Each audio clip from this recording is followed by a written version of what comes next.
विगत दिनों उत्तर प्रदेश के इटावा जिले में एक भागवताचार्य के साथ केवल उसके पिछड़ा और यादव जाति से होने के कारण की गई मारपीट और जबरन मुंडन की घटना समाज में व्याप्त जातिवादी मानसिकता को उजागर करती है। वर्ण व्यवस्था के अनुसार शूद्रों को किसी भी धार्मिक ग्रंथ को सुनने और पढ़ने का अधिकार नहीं है और पिछड़ा वर्ग इसी वर्ग में आता है। मनुवादी सोच के चलते इटावा में इस प्रकार की घृणित घटना को अंजाम दिया गया। दलित पिछड़ा समाज संगठन डीपीएसएस ने निर्णय लिया है कि आगामी 3 जुलाई को भोपाल में मनु स्मृति को प्रतीकात्मक तौर पर जलाकर विरोध दर्ज कराया जाएगा और मुख्यमंत्री को ज्ञापन सौंपकर मांग की जाएगी कि मनु स्मृति के प्रकाशन पर प्रतिबंध लगाएं। ये तमाम बातें डीपीएसएस के संस्थापक एवं आजाद समाज पार्टी के वरिष्ठ नेता दामोदर सिंह यादव ने भोपाल में पत्रकारों से चर्चा करते हुए कही। दामोदर यादव ने कहा कि ग्वालियर हाईकोर्ट परिसर में संविधान निर्माता बाबा साहब डॉक्टर भीमराव अंबेडकर की प्रतिमा स्थापित करने का भी मनुवादी मानसिकता वालों ने विरोध किया। जब हमारी भीम आर्मी ने संघर्ष किया और सड़कों पर आंदोलन किया, तब जाकर कांग्रेस जागी और अब उपवास की नौटंकी कर रही है। उन्होंने कहा कि कांग्रेस के ही भांडेर विधायक फूल सिंह बरैया के हालिया भाषणों ने कांग्रेस का असली चेहरा उजागर कर दिया है। इस समूचे घटनाक्रम से स्पष्ट हो गया है कि राहुल गांधी भले ही सामाजिक न्याय की बात करें, लेकिन उनकी पार्टी में मनुवादी सोच वाले नेताओं का ही दबदबा है। इस मौके पर डीपीएसएस के पूर्व प्रदेश अध्यक्ष बल बहादुर बघेल, प्रदेश महासचिव कमल कुशवाहा, वरिष्ठ नेता अमित बंसोड़, छात्र नेता सौरभ यादव, गौतम नगदमे सहित अनेक कार्यकर्ता मौजूद रहे। बंधुओं, आप सबको मालूम है, एक के बाद एक लगातार पूरे देश के अंदर जातिगत मानसिकता के आधार पर प्रताड़ना करने वाले घटनाक्रम घट रहे हैं। 2014 के बाद से इस देश में इन घटनाओं में बहुत तेजी से वृद्धि हुई है। आप सबको मालूम है इटावा की घटना। इटावा के अंदर एक भागवताचार्य को सिर्फ इस आधार पे क्योंकि वो यादव जाति के हैं, उनका मुंडन भी कर दिया गया, उनको अपमानित किया गया, उनकी मारपीट की गई। यहाँ तक आरोप है, सच्चाई नहीं पता मुझे, लेकिन जो आरोप लग रहा है कि उनके ऊपर मूत्र का तक छिड़काव किया गया। निश्चित रूप से ये जो घटना है, हम ये मान के चलते हैं कि ये घटना कहीं ना कहीं हमारे समाज के उस ताने बाने की आज भी पोल खोलती है जिसमें हम लोग लड़ाई लड़ रहे हैं सामाजिक न्याय की, और हम कहते हैं कि आज भी जाति के आधार पर ऊंच नीच और शोषण करने की सोच बनी हुई है। ये घटना उसकी तस्दीक करती है कि पिछड़ा वर्ग की जाति, जिसमें यादव सबसे ताकतवर जाति मानी जाती है, और वो भी मुलायम सिंह यादव जी के जिले का ये मामला है जहां पे वो लगातार इतने समय तक उन्होंने शासन किया। तो मैं ये मानता हूं कि निश्चित रूप से ये घटना ये दिखाती है कि आज भी समाज के अंदर जातिगत सोच और मानसिकता से काम हो रहा है। निश्चित रूप से इस तरह की जब घटना होती है तो हमें उसके जड़ में जाना चाहिए, और उसके जड़ में जाने के बाद हमें ये पता चलता है कि भारत देश बाबा साहब के द्वारा बनाए हुए संविधान से चलता है। तो फिर मानसिकता किसकी चलती है? क्या मानसिकता मनु स्मृति की चलती है? क्या मनु का विधान आज भी चलता है? ये कौन कहता है? क्या भारतीय संविधान ये कहता है कि फला जाति के लोग भागवत की कथा नहीं कर सकते, भगवान श्री कृष्ण, भगवान श्री राम, फलाने भगवान ढिकाने भगवान का नाम नहीं ले सकते या नहीं सुना सकते? ये भारतीय संविधान तो ये नहीं रोक लगाता। तो फिर ये रोक कौन लगाता है? ये मानसिकता कौन पैदा करता है? इसलिए हमारे संगठन ने, दलित पिछड़ा समाज संगठन ने निर्णय लिया है। हमारे पूर्व प्रदेश अध्यक्ष जी भी बैठे हैं, बल बहादुर जी, कमल कुशवाहा जी भी बैठे हैं, नागदम्बे जी बैठे हैं, अमित भाई बैठे हैं, और सभी साथी आए। हम सब ने ये निर्णय लिया है कि इस मध्य प्रदेश सरकार से सबसे पहले मांग कर रहे हैं आपके माध्यम से, और अगर 3-4 दिन के अंदर इन्होंने ठोस कदम उठाया तो ठीक, नहीं तो अगली 3 तारीख को इसी भोपाल में हम मनु स्मृति जलाकर अपना विरोध प्रदर्शन करेंगे। हमारी मांग है कि मनु स्मृति के पब्लिकेशन पर तत्काल प्रभाव से मध्य प्रदेश की सरकार रोक लगाए, और फिर पूरे देश के अंदर भी उसमें रोक लगना चाहिए।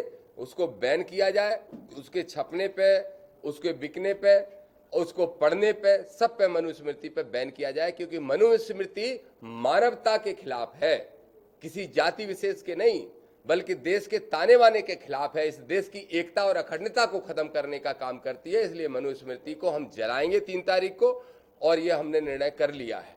इसके साथ साथ एक मांग तो यही है कि मनुस्मृति को बैन करें। दूसरी एक और मांग है, कम से कम मध्य प्रदेश के मुख्यमंत्री पिछड़ा वर्ग के हैं मोहन यादव जी, देश के प्रधानमंत्री भी पिछड़ा वर्ग के हैं, जब चुनाव के टाइम पिछड़ा वर्ग के बन जाते हैं। मैं दोनों से मांग करके ये पूछना चाहता हूं, इस तरह की घटनाएं होंगी और 323-24 लगा के अगर खत्म कर दोगे तो इस तरह की घटनाएं लगातार होती रहेंगी।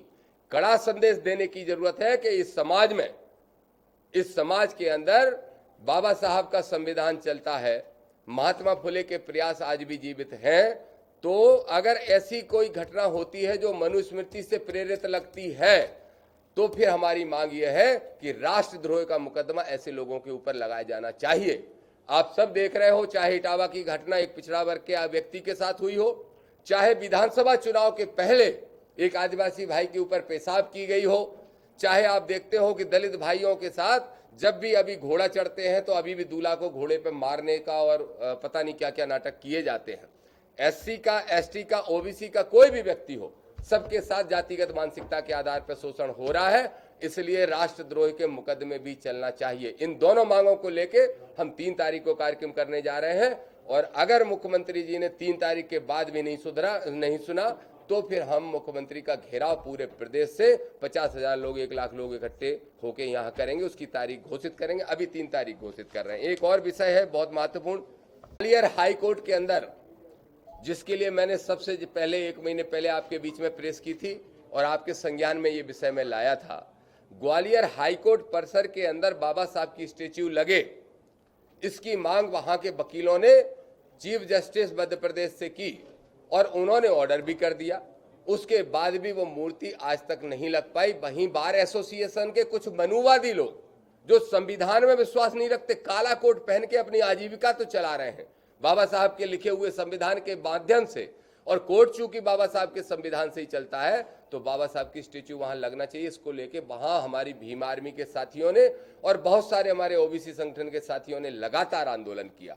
हम आंदोलन कर रहे हैं, हम वो लड़ाई जीतने के करीब पहुंच चुके हैं। 90% हमने लड़ाई जीत ली है। बहुत जल्दी वहां मूर्ति लगेगी, उसके लिए मैं फिर से जा रहा हूं 10 दिन बाद आंदोलन करने के लिए।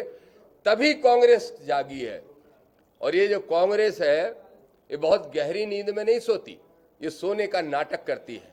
ये नकली अंबेडकरवादी कांग्रेसी लोग, आदरणीय राहुल गांधी जी से मैं पूछना चाहता हूं, राहुल गांधी जी रोज जातिगत जनगणना की बात कर रहे हो, पहले इसका जवाब तो दे दो कि 2011 में जो आपने कास्ट सेंसस कराया था, क्या उसमें जातिवार आंकड़े आपके पास नहीं आए थे? और अगर आंकड़े आपके पास आए थे तो आपने तब से लेके फिर 5 साल तक, 4 साल तक उजागर क्यों नहीं किए थे?